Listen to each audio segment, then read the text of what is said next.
শুভ সকাল। সমস্ত ঘরের কাজ সেরে ফেলেছি। 10টা 10 বাজে। আপাতত রান্না হচ্ছে। কি রান্না হচ্ছে তোমাদের সাথে একটু শেয়ার করব। আর চোখ ফুটা রোদ্দুর উঠেছে, প্রচুর রোদ উঠেছে বাইরে। তো ঠিক আছে, দেখাচ্ছি কি রান্না করছি। এই যে এখানে হচ্ছে ট্যাংরা মাছ আর একটা রুই মাছ ছিল।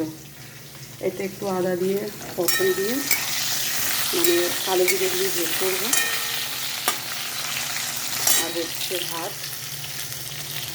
আর এখানে হচ্ছে লইটে মাছ।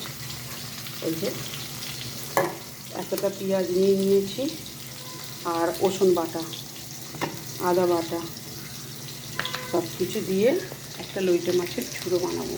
তোমরা দেখতে পেয়েছো কি জানি না। আর ট্যাংরা মাছটা পটল আলু দিয়ে ঝোল করছি। আর বেরোতে হবে কাজে। তো আপাতত ছেলের অবস্থা খুবই খারাপ, স্নান করে মাথা ছাড়িয়ে রান্নাতে ব্যস্ত হয়ে পড়েছি। তোমাদের সাথে একটুখানি ভাবছি গোলাপ ভিডিও দিয়ে দিই।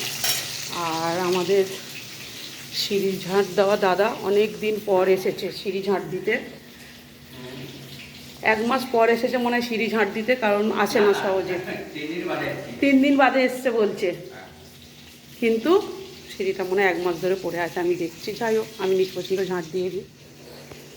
তো ঠিক আছে, আমি রান্না বান্না করে নিই একটু। ছোট্ট একটা মিনি ব্লগ দিয়ে দিলাম। আর সমস্ত কাজ কম্ব সেরে ফেলেছি। গপুদের খাওয়া হয়ে গিয়ে লাইট বন্ধ করে দিয়েছি। তো অর্ধেক দিনই আসে না, বেটা ছেলেরা তো এইসব কাজ করতে চায় না এখন। তো ঠিক আছে। আর সিঁড়িটা এমনিতে এই ওপর থেকে পুরো সিঁড়িটা নিজ পছন্দ আমি ঝাড়ু দিই, কারণ আমি পরিষ্কার করে রাখি, যেহেতু ওপরটায় আমি একা থাকি। আর এই ঘরটায় ছেলেরা থাকে। তো মানে কি বলবো, এদের নিজেদের ঘর ঝাড়ু দেওয়ার সময় পায় না, আর বাইরে কি ঝাড়ু দেবে, ঘরের যা ছিঁড়ি ওদের। তো আমি ঝটপট 2টো কড়াতে রান্নাটা বসিয়ে দিয়েছি, কারণ আমার দেরি হয়ে গেলে আমি তাড়াতাড়ি করে রান্নার দেরি তো রোজই হয়ে যায়। এই যে মশলাটা কষানো হয়ে গেছে।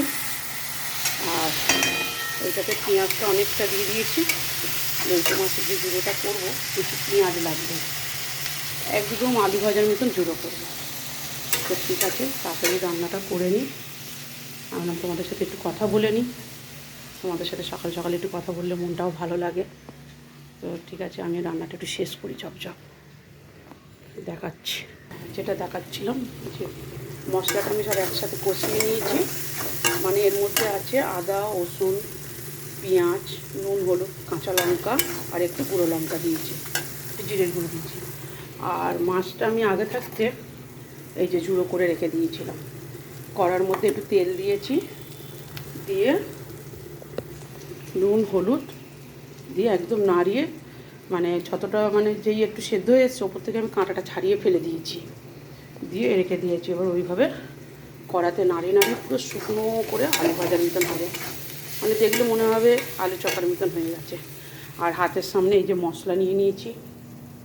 মশলা ডিব্বাতে আমার সমস্ত মশলা আগে থেকেই ঢালা থাকে, কারণ এরকমই রান্না করতে আমার সুবিধা হয় তাড়াতাড়ি। আর আমার মাছের ঝোলটাও হয়ে এসছে। এই যে আমার রান্নাটা ফিনিশিং হয়েছে, কারণ তোমাদের সাথে দেখাবো। দেখিয়ে আমি আপাতত ভিডিওটা শেষ করব, কারণ আমার রেডি হতে হবে, 10:30 বাজছে। তো আমার 2টো রান্নাই হয়ে গেছে।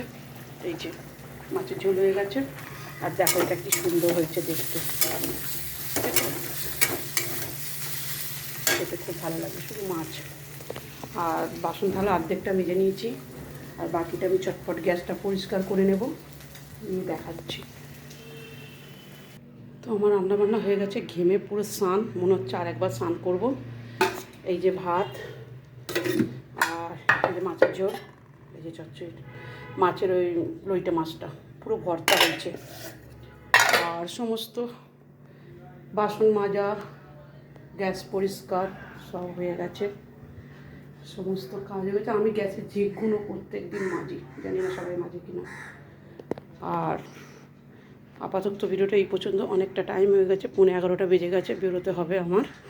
এই যে, কারণ আমি ওদেরকে কথা দিয়েছি তাড়াতাড়ি বেরোবো, 11:30টার মধ্যে ওদের বাড়িতে ঢুকতেই হবে, মানে 11টা থেকে 11:30, কারণ আমি না গেলে ওরা চা খায় না, বুড়ো বুড়ি বসে থাকে দুজনে, আমি গিয়ে চা বানাবো, ওই যে রান্নাঘরে ঢুকবো, আর সেই বিকেল এখন 3টে 3:30 পর্যন্ত রান্নাঘরে, 4টে পর্যন্ত কাজ চলবে, এতটাই রান্নার চাপ থাকে। তো ঠিক আছে, নিজের গলার ভয়েসে ভিডিও বানাও, ভালো লাগবে, নিজের গলার আওয়াজটা ভালো। আর কখনো কখনো আমি ভয়েস কলে কথা বলি, সেটাও আমারই গলার আওয়াজ থাকে।